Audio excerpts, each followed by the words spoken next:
So touchy book, now I have like no levels, which is very sad. So I have some bottles of enchantment just in case. Checking in the pallets when I get called up front. So I ignore it and continue. I really need to unsubscribe to myself just so that I don't get those notifications. And buy a new hire with a bad attitude to do your job and bag for me. The customer was a regular and we got along very well. And she told me that she was fine and could bag her own groceries. Between the customer and the fact that I wasn't having it, I walked away. I had 3 years and 2 ranks on her, so I didn't give half of a crap and went back to my pallets. Then I get the newest hotshot manager, who replaced the old hotshot manager, who replaced the beloved manager who trained basically the whole store in my face about having an earbud in on the clock, which is allowed as long as you have on ear free, and said I could be sent home and not come back if I wanted to listen to music. So I gestured to the pallets and said go for it. These all need to be checked in and broken down. Have fun. I got to keep my earbud in, so I had that going for me, which was nice. Never make threats that you can't keep. Such a simple concept. First kitchen I worked in, they told me, the more jobs I learned, the more I'd get paid. Came in basically knowing all of it anyway. 6 months later I had learned every job there except one spot. They told me if I learned that spot, I'd get a raise. I told them I could find a new kitchen. I was easily one of the best employees there, and that I was told the more I learned the more I'd get paid, and I still hadn't been given a raise. Head chef cracked and gave me a raise. I told him 50 cents wasn't enough. He was forced to give me another. 2 weeks after that, they fired the banquet chef's assistant. No. We had a lot of 300 plus people events, God and told him to it. pick his new assistant. He immediately requested me. I told them I needed another raise. I was told no again. Again I said I'll find a new job. Came in the next day and put my 2 weeks in. Yup, found the job that quick. Wound up making more money in that kitchen than anyone beside the banquet chef and the head chef. That's how I wound up getting 3 raises in a month. It's amazing nowadays that you always have to or almost have to jump ship before you get a raise that's worth keeping you there. I'm sure everyone's had that tyrannical boss who was so drunk with power that everyone hated him and he felt like that was a sign that he was doing a good job, right? About 20 years ago I was working as a delivery driver at a Pizza Hut and they transferred in a manager who couldn't seem to get along. The area supervisor point blank told me that he was on his last leg and if he caused any problems they were going to let him go. I was kind of the lead driver, no title or extra pay, but I was the one who trained new drivers and for some reason this guy decided I needed to be taken down a notch. Just harassed me and was on my crap constantly. Surely the office told him he needed to adjust his attitude, but I'm not sure if this guy was capable. Anyway, one day I told him to frick off. I was more valuable to the store than he was, and if he really wanted to show who's in charge he should learn how to do his job better. He flew into a rage, swept a big stack of lids off of a shelf and ordered me to rewash them and put them away. I just punched out and went home. It was the middle of the afternoon and I was the only driver at the time. About 30 minutes later I get a call from the supervisor telling me to come back because they were taking care of things. Got back just in time to see him sulking off with his termination papers. I don't typically take pleasure in other people's pain, but it actually felt pretty good. I hope he learned his lesson, but somehow I doubt it. Well, not really work, but still. I was an intern at a 3D printer company. The manager was a complete piece of shit. On my first week he made a co-worker cry because she sent an order to the wrong client. She apologized to the customer and he didn't mind. She sent the right one afterwards, however the manager screamed and yelled at her for the entire week. It was a small company and I was sitting next to her at the time, but I didn't know how to react to the situation because if I was afraid he would fire me and then I wouldn't pass class. Well, the week after that I made a wrong sketch of an advertisement and he just completely lost his mind. He screamed and yelled at me. I stood up, called my school and said what happened. They called the manager and was threatened to take his intern license away. I was left alone with my schoolwork after that and he never screamed at any of us ever again. Passed the internship barely, and he hated my guts after the incident. Please, sorry if my English is not that great. Company was doing badly in the 2008 depression. They hired an expensive new vice president to lead our division who asked me barely 1 month in to sack any 2 people from my team of software engineers whoever I felt like because she said so as layoffs were necessary to ensure long-term stability, or some such. I steadfastly refused and dared her to fire me instead, and the issue really blew up at the time. Before they could fire any of us though, a new contract came along which needed more people to execute than we even had on our rolls. They didn't hire anyone new, but we had to slog our asses to deliver the project. The VP got fired a few months later as she was way too expensive and wasn't adding enough value. Aircraft technician here working on an air ambulance on a very small island in the middle of nowhere. We used to be too lame. Licensed aircraft maintenance engineer. On this position cause we work 15 days 24 hours schedule, but a new company bought our old one and the other guy left for a position closer home, and after 6 months they haven't been able to fill the position and have to send a guy 15 days each month, paying flights and hotel that costs 100-200 euros a day cause this is a very expensive and popular holiday place. I'm from this island and after lots of years out of home I'm happy to be back. They want to lower my salary 30% or get fired cause I get nearly twice what they used to pay. He told me to accept or they will put another guy on my position. Yeah, good luck finding 2 lame that want to live here when you haven't find one. Told my boss 2 weeks in advance that I was taking PTO on Monday and Tuesday. She approved it, no problem. I take the days off and went out of town for a school thing. I come back into the office on Wednesday and I'm locked out of my account. I talk to the operations manager, my boss's boss, who was the person who interviewed and hired me to see what's going on. He told me that my boss said I disappeared and didn't contact anybody for 2 days. I explained it to him and he said no problem.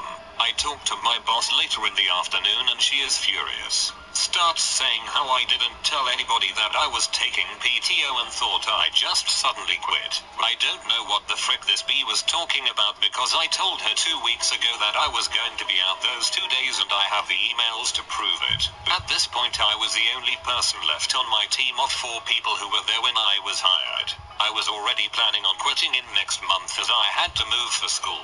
This bee had the audacity to threaten to fire me. I said, if you feel like you need to let me go for your mistake, go ahead. Ended up working there for another 7 weeks before leaving on my terms. Even got to use the operations manager as a reference for another job. He died. The best is when there are written emails proving you are right and they still argue lol. I was hired on as a part-time assistant manager, and then immediately told I would be working part-time at 2 different restaurants. I knew things were shady as soon as they gave me 2 separate paychecks. Then, less than a month later, they had someone go on vacation and needed me to cover their shifts. Suddenly, I was working 80-hour weeks. At the end of the pay period, I took my checks into the office and asked why I wasn't being paid overtime. They said that they weren't required to pay overtime because technically I worked 2 jobs. I looked them in the eye and said, this is my 2 weeks notice for one of my jobs. They said they needed someone that worked 2. Are you formally telling me that my employer requires me to keep 2 separate payrolls so that you aren't required to pay me overtime? They said they couldn't afford to pay me overtime and I stood my ground and told them that I would work a maximum of 40 hours per week. After a brief back and forth, get my energy for YouTube back. About a week Maybe later, take a break of some sort. it's again the whole table was Where's silent. the turtle? You could hear it pin drop. I'm thinking that was a one-off type of thing, though the odds aren't You wanna quite 1 fight, in a bro? million. Oh, you think you're trying to good? I ran into Let's Bill fucking Murray fight, at the scrub. Dallas Art Museum on a school trip, and he gave me wrong directions to That's the what I Asian thought. food. Yeah, give me your This trident. sounds You don't like the deserve a best trident. possible answer he could have given to me. Where the fuck is the I met turtle? my wife for Chinese food at a time when we were living separate and she had already served me papers for divorce. We both opened our fortune cookies. Mine said, my you God. have a lot to Lay your offer to the eggs right or I person, will but said, kill you. give him another chance. I saw the first hint of Kill you. consideration in her eyes. We ended up not divorcing and I'm happy 12 years later. Dan, how much did you pay them to do that? I was substitute teaching a gym class. Where the The fuck class is was the other sitting turtle at the now? 3-point line. I was facing Oh, you them, better not be telling breathing. them what we were doing that Right day. after I Had said a basketball on my hip. Kid raised his hand. Where I bet you is can't even shoot a turtle? basketball. Oh, there, turtle. I stared at him and tossed it backwards over my head with one hand. They howled in shock. Apparently it went in. I never broke eye contact with the kid. Alright. Line up. Cool cats don't look back. Bruh. Once upon a time, my brother and I were arriving late at night to a little cabin in the woods. It was winter, it was pitch black outside, and it was freezing. We needed to get a fire lit ASAP, but the firewood was stuck outside the back of the cabin, under the porch. Now, my brother and I used to watch a lot of horror movies together, and again, it was the middle of the night, at a cabin in the woods. It was winter, and it was freaking freezing and pitch black outside. We decided to flip a nickel to see who would venture out to get the firewood. And here's the part that answers the question. The nickel landed on its side. Nobody went under the porch that night. Monsters hate nickels. The power went out in my house, so I walked into the living room and said to my family, "Why are you sitting in the dark?" knowing there was no power. As I said it, I flipped the light switch just as the power came back on. Imagine them not sitting there anymore. Meeting David Lynch and Isabella Rossellini at a Denny's in Emeryville, CA. One day when I was walking around downtown where I live, when I found some money on the ground. It was pretty windy that day and I saw what looked like a bill coming towards me, so I did my best to catch it. When I finally got it, it turned out to be a $100 bill. Not a crazy story, but it made feel like that bill came specifically to me for some reason.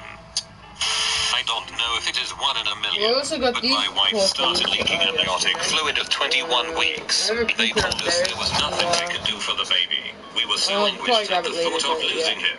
The fluid was very low and she was constantly leaking. They wouldn't even admit us to a hospital until she was 23 weeks. It was about 10 days out. It was the longest 10 days of our life. We were going to the doctor constantly just for them to monitor and get a sonogram. The day before she hits 23 weeks, my wife says she doesn't feel like she is leaking anymore. Our fear is that she has ran out of amniotic fluid. On the morning of 23 weeks, we go to the doctor and get a sonogram.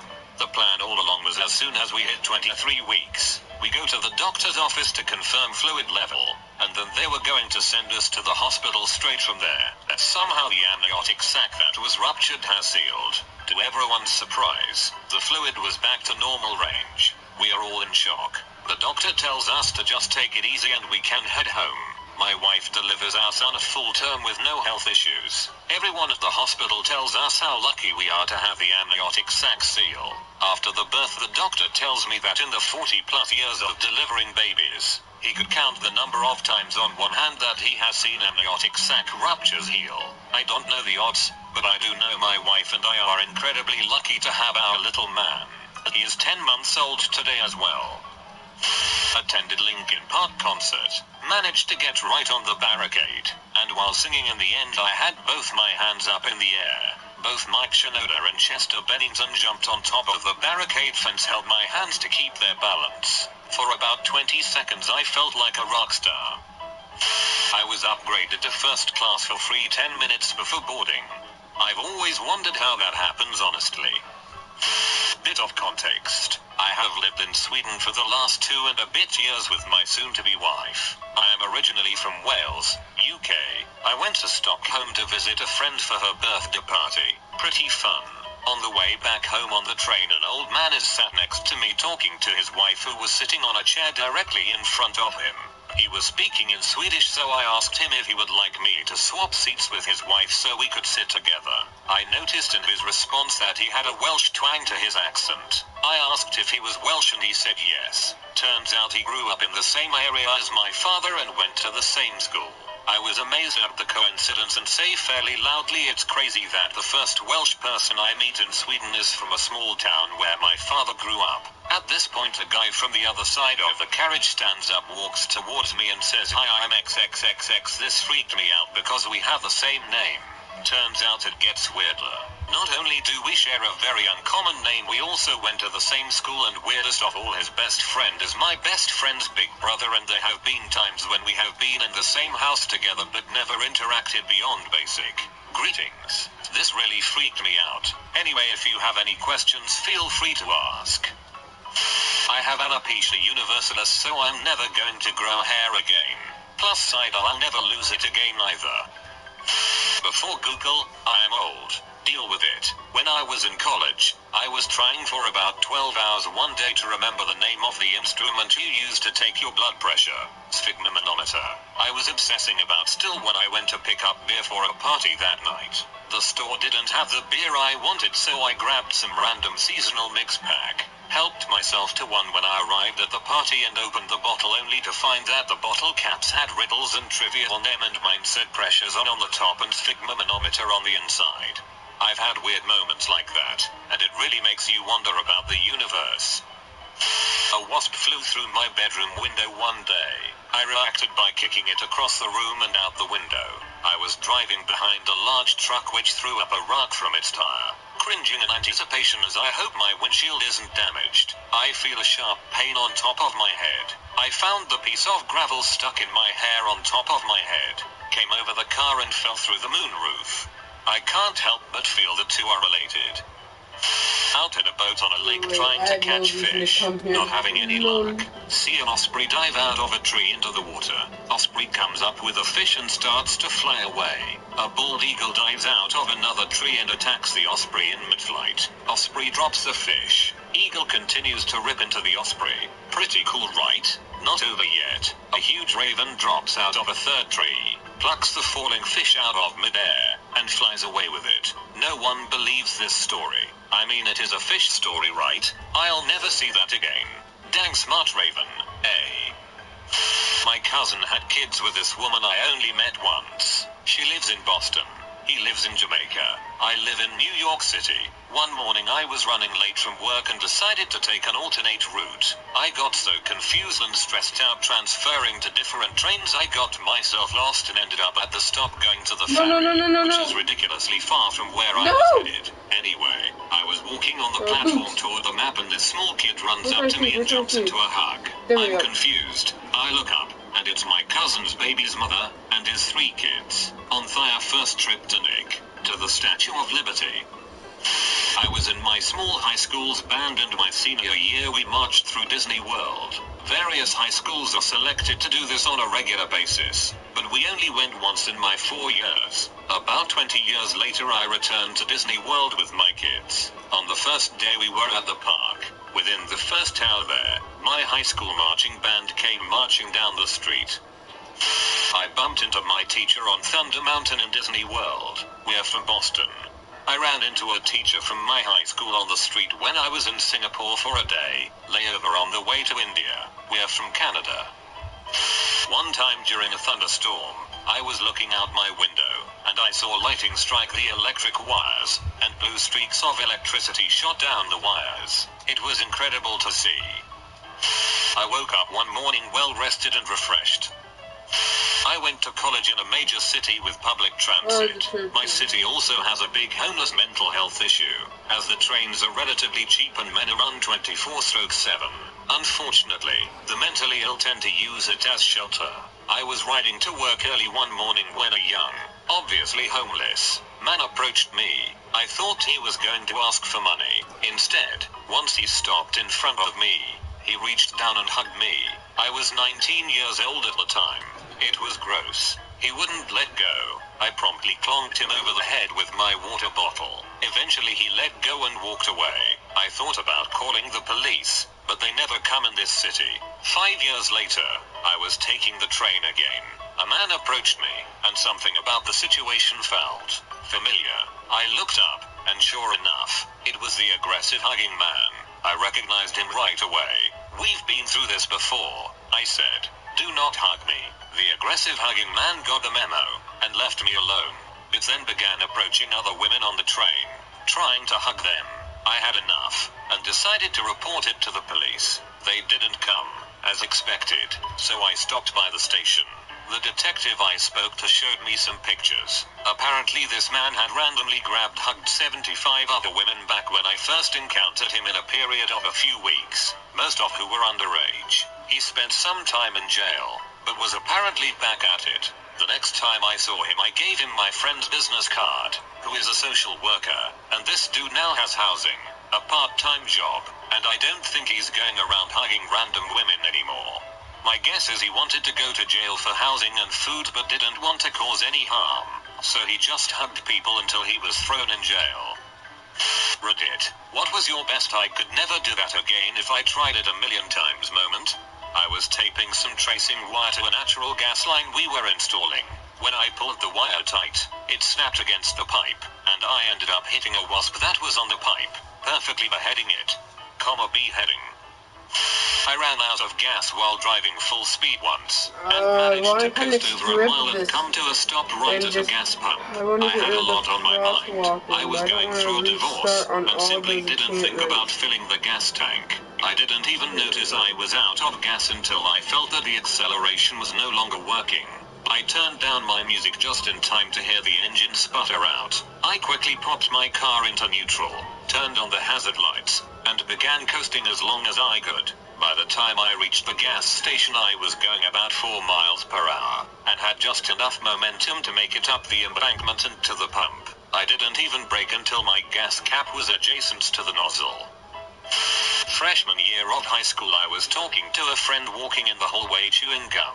Gum flew out of my mouth accidentally. I panicked and kicked my foot hacky sack style, and kicked the gum right back into my mouth. My friend said it was gross to keep chewing the foot gum, but I said it was an act of God. God wanted me to have long-lasting flavor. Denise. I was playing kickball in my neighborhood street with a bunch of friends and a few cute girls around. I was always pretty good, so people always backed up when I was kicking. I got pitched the ball, and when I kicked it, it soared into the air, up the street, and straight into my friend's basketball hoop. It was a good 35 yards away. The sound it made was the best swish I've ever heard. To this day I have never made that shot again.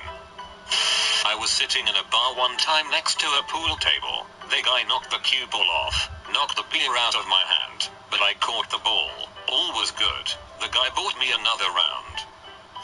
I was playing mini golf and we got to a hole that was in the corner of the course. The hole was an L shape and you had to get the ball in one of two pipes and the pipes were at right angles following the L shape. The pipes would let the ball out and you would try to get in from where the ball exited the pipe. It was impossible to get a hole in one because the pipes wouldn't let the ball out near the hole and there was a block between the entrance of the pipes and the exit of the pipes. So I go and I end up hitting the ball in the air and it bounces off this tree that was in the corner of the court and it bounced over the pipes and I got a hole in one. I'm probably the only one to ever get a hole in one in that hole. I was playing beer pong with some friends at the shore. The ball got a dent in it, so I, thinking I'm hot crap, try the old lighter trick to pop the dent out. Well, as it turns out, if you get the lighter too close the ball catches on fire rather quick. So instead of dropping the ball or blowing it out, I tossed the ball and sank the final cup with a flaming ball of glory. It may not be a 1 in a million shot, but it sure felt like one. I was shooting at 2-liter bottles in New Hampshire with a BB gun with little success. I decided I'd gangster things up a bit and turned the gun to the side and fired. I hit the bottle at just the right spot so that the BB bounced back and hit me in the forehead. Also one time my cousin threw a boomerang and it came back and hit him in the forehead. We have big foreheads. I was playing baseball when I was around 10. I think I was playing first base and I wasn't paying attention and all of a sudden, a ball landed in my glove without me realizing. The pitcher threw it and the batter hit a line drive straight to me. I will never be able to do that again. I was miles away from home. I crossed the road behind a bus when a car came down the other side of the road and nearly knocked me over. I was okay. The car was braking. I hadn't looked where I was walking and just popped out behind the bus, so I expected the owner of the car to yell at me. I looked up and lo and behold it was my dad, driving home from some shop. It must have been 1,000,000 to 1 odds that it was him as I live in quite a large city.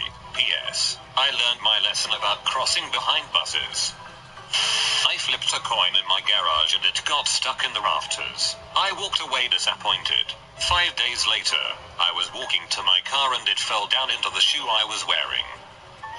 I had my phone connected to its charging cord once. I was holding it and accidentally dropped it. The cord caught on the corner of my end table, making the phone do an Indiana Jones-style vine swing on the cord. Then when it reached the apex of its swing, it detached from the cord, spun in the air, and landed upright in the seat of my chair, facing me. I actually thought it was sentient for a second. I'm very glad this will never happen again. I was walking into the pool room of a pub to join my friends sitting in the corner. As I opened the door, time slowed down. I noticed in exquisite detail just how the person taking their shot mucked it up, sending the ball flying. I saw the perfect parabola of the cue ball in the air, tracing the curve of its majestic flight, right into my nuts. That was beautiful, man. I was waitressing and one evening when carrying out food, I tripped and fell. One plate just dropped all over the floor, smashing into a million pieces of food and china. The other plate slid across the floor and came to a stop right next to the foot of the customer who had ordered that meal.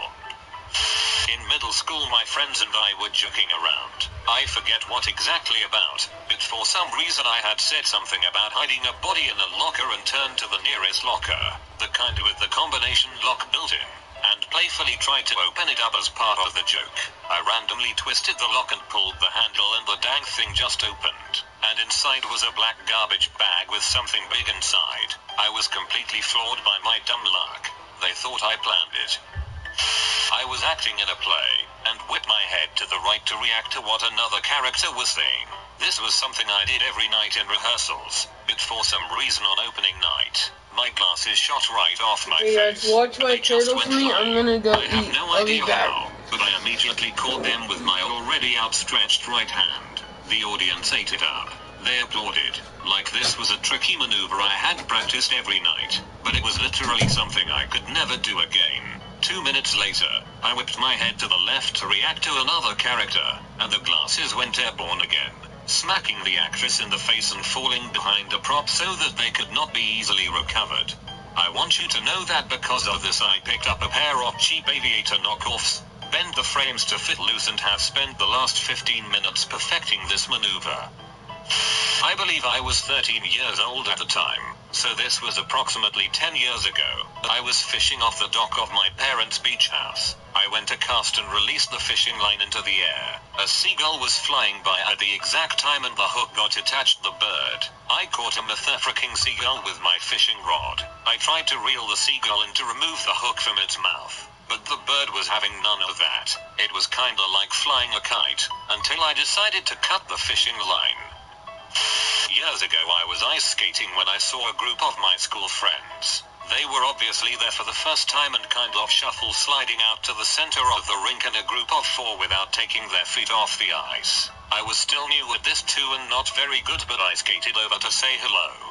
As I came up in front of them I realized I was going too fast and tried to slow down, and overbalanced. I fell forward with my hand out. The heel of my hand landed on the ice and I did a perfect circle about 8 foot wide around it with my skates opposed to each other before I managed to remove my hand and stand upright again. A show off, one of my friends grumbled. I was playing dodgeball, and you know how there's always that group of girls who just stays at the back and talks cause they don't want to get hit. Well, on the other team there was this blob of like 6 girls and I threw a dodgeball and it bounced between 2 of them, only for a third to try and catch it and instead knock it into the air, hitting yet another one. Frickin' quadra kill. The first time I ever played 2048 I won. I thought that was incredibly easy, and didn't play a game for a while. Since then it has become increasingly popular, and I realized that what I had done was actually quite a feat. I've since played countless times and am convinced that given a million tries I will never win again. I was walking into the men's room whilst chewing gum and realized I didn't want the gum anymore. I spat the gum out and kicked it midair into a tiny aspen at least 10 meters away. It made me feel like Zlatan. This is my single greatest achievement in life. When I was just a young lad I was eating a meatball when my friend said something funny. A chunk of meatball about the size of a small marble was thrust from my nose like a cannon. My friend's dog caught the meaty marble midair and ate it. I peeked early. Sounds more like the dog's achievement than yours. Sorry. When I was in high school, I was talking to a friend at the gym after school, while chewing gum. She turned her head while I was talking, and just as she did, I accidentally spit my gum directly at her temple. I snapped my hand out in front of me, caught the gum, and put it back in my mouth, just as she turned back to me. Didn't notice at all. I silently applauded my sudden onset Spidey reflexes Guys, and went on with the convo. to cancel the stream because I kicked a volleyball into a with the trash can mask about on. 100 feet away. So, I'll see you guys probably Casually Monday. dropped 2 coins on a table when the one coin